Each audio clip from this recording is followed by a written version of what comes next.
TRP game zone અગ્નિકાંડ બાદ તંત્રએ તવાઈ બોલાવી। જન્માષ્ટમીના 5 દિવસના લોકમેળા માટે અનેક નિયમો બનાવવામાં આવ્યા છે। વેપારીઓએ સુરક્ષા માટે 44 નિયમોનું પાલન કરવું પડશે। નિયમોનું પાલન કરવા સોગંદનામું કરવું ફરજિયાત છે। ₹50ના સ્ટેમ્પ પેપર પર વેપારીએ સોગંદનામું રજૂ કરવું ફરજિયાત છે। નાના વેપારીઓના કાન આમળતું સ્થાનિક વહીવટી તંત્ર, કારણ કે લોકમેળામાં 25 લાખથી વધુ લોકો ઉમટે તેવી શક્યતા છે અને આ વખતે સ્ટોલની સંખ્યામાં પણ 30%નો ઘટાડો કરવામાં આવ્યો છે। કલેક્ટરે એવું કહ્યું છે।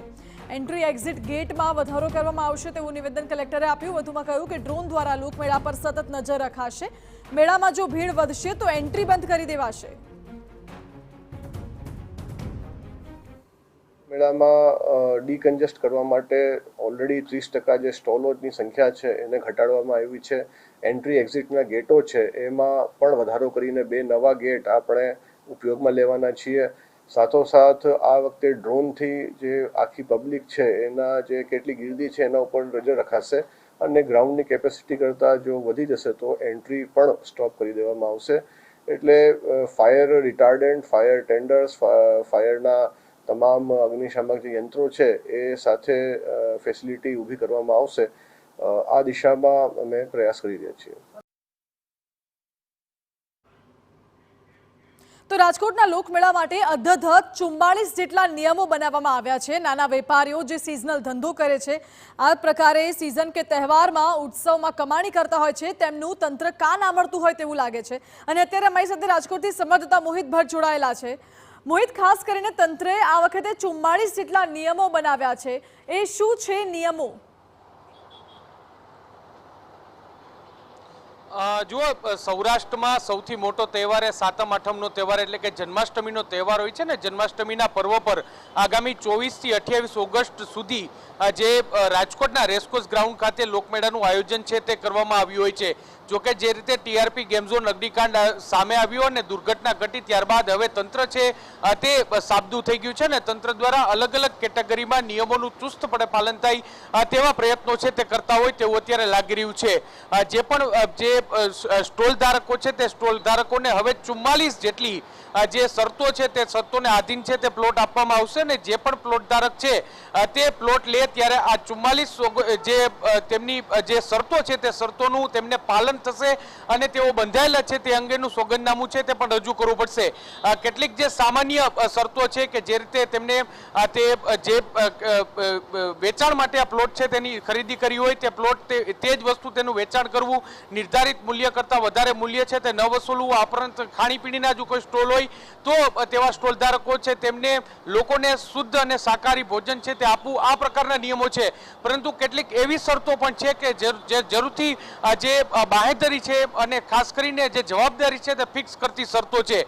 જે પણ યાંત્રિક રાઇટ્સો છે તે યાંત્રિક રાઇટ્સોમાં તમામ પ્રકારનું પીજીવીસીએલનું હોય, આ ઉપરાંત માર્ગ મકાન વિભાગનું હોય અને ફાયરનું હોય, આ તમામ સર્ટિફિકેટ, એનઓસી સર્ટિફિકેટ દરેક પ્લોટ ધારકે લેવા ખૂબ જ જરૂરી છે। દરેક પ્લોટમાં જે પણ જે ખાણીપીણીની દુકાન હોય, આઈસ્ક્રીમની દુકાન હોય કે પછી યાંત્રિક રાઇડ્સ હોય, દરેક વ્યક્તિએ ફાયર સેફટીનું ચુસ્તપણે પાલન કરવું તે પણ જરૂરી છે। આ ઉપરાંત જે પીજીવીસીએલનું એક 11 કેવીનું એક અલગથી સબસ્ટેશન ત્યાં ઊભું કરવાનું છે, ત્યારે પીજીવીસીએલની પણ એનઓસી દરેક વ્યક્તિએ લેવી ખૂબ જ ફરજિયાત છે ને તેને લઈને પણ તેમનું પાલન કરવું ખૂબ જ જરૂરી છે। એટલે કે ટીઆરપી ગેમ ઝોન અગ્નિકાંડમાં જે રીતે દુર્ઘટના ઘટી અને ત્યારબાદ આ ઘટનાનું પુનરાવર્તન ન થાય અને કોઈ દુર્ઘટના ન થાય તે માટે તંત્ર છે તેમના દ્વારા આ પ્રકારના નિયમો છે, આકરા નિયમો છે તેનું પાલન કરવામાં આવ્યું હોય તેવું અત્યારે લાગી રહ્યું છે।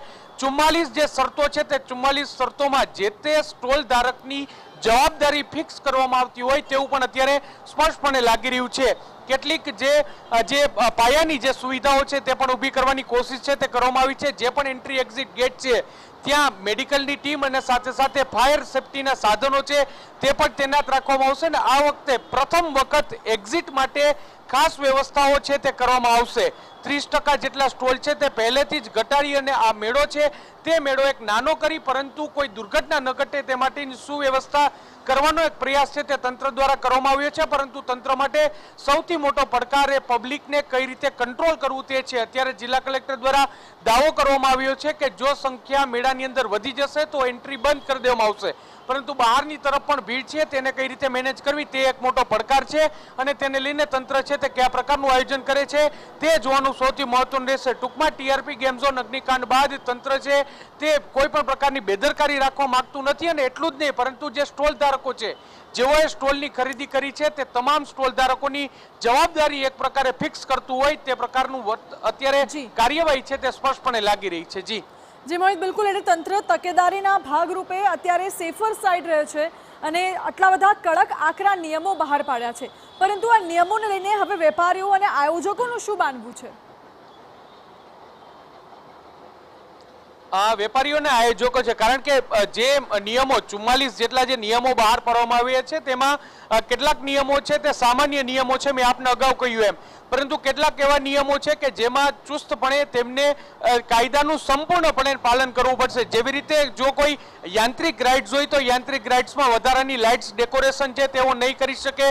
આ ઉપરાંત તેમને માર્ગ મકાન વિભાગ, પીજીવીસીએલ, ફાયર આ તમામ વિભાગની એનઓસી લેવી ખૂબ જ જરૂરી છે. કેટલીક વખત એવું પણ બનતું હોય છે કે વધારે ભીડ હોય તો જેટલી નિયત મર્યાદા છે તેના કરતાં વધારે જે લોકોને આ રાઇડ્સમાં બેસાડવામાં આવતા હોય છે, પરંતુ આ વખતે તંત્રએ પૂરી તકેદારી રાખવા જઈ રહ્યું છે કે તેમને નિયત જેટલી મર્યાદા છે તેટલી જ મર્યાદામાં આ લોકો છે તેને રાઇડ્સમાં બેસાડી શકે. આ ઉપરાંત જે ખુલ્લા વાયરો હોય છે તે પ્રકારની કેટલીક બેદરકારીઓ હોય છે ત્યારે આ પ્રકારના ખુલ્લા વાયરો ન રહે તેની પણ ખાસ તકેદારી છે તે રાખવામાં આવશે. મોટાભાગના નિયમો છે તે વધારે યાંત્રિક રાઇડ્સને લઈને ખૂબ તકેદારી રાખવામાં આવતી હોય તેવું અત્યારે લાગી રહ્યું છે. જો ગત વર્ષની વાત કરવામાં આવે તો ગત વર્ષે જ્યારે જન્માષ્ટમીનો મેળો રાજકોટના રેસકોર્સ ગ્રાઉન્ડ ખાતે યોજાયો હતો ત્યારે રાઇડ્સમાં જે બેદરકારીના કારણે એક વ્યક્તિ છે તે બહાર ચાલુ રાઇડ્સમાં પટકાયો હતો અને તેને માથાના ભાગે ગંભીર પ્રકારની ઈજા થઈ હતી. ત્યારે આ પ્રકારની દુર્ઘટના આ વખતે ન થાય એટલા માટે દરેક યાંત્રિક રાઇડ્સ છે તેનું ફિટનેસ સર્ટિફિકેટ છે તે દરેક વેપારી આપવું ખૂબ જ ફરજિયાત છે અને જે રીતે તંત્ર અત્યારે એક્શન મોડમાં જોવા મળ્યું છે તેને જોતા કોઈ પણ પ્રકારની બાંધછોડ છે તે આ વખતે કરવામાં નહીં આવે તેવું અત્યારે સ્પષ્ટપણે લાગી રહ્યું છે.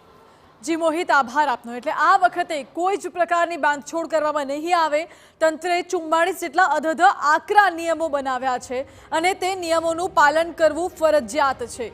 કોઈ પણ પ્રકારનું રિસ્ક લેવા તંત્ર માંગતું નથી અને એટલે જ આ વખતે ભલે નાનો મેળો યોજાય પરંતુ સેફટી સાથે યોજાય તેના પર તંત્રએ પ્રાથમિકતા રાખી છે.